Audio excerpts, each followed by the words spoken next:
Hello guys, yan. So ito na ang ating Jersey Giants. Yan.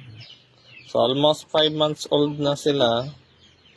O 2 weeks na lang, no? Yan.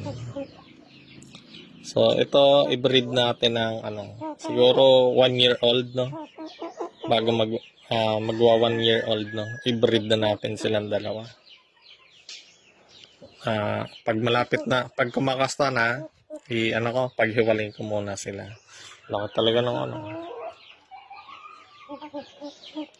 Medyo maganda na yung camera natin ngayon.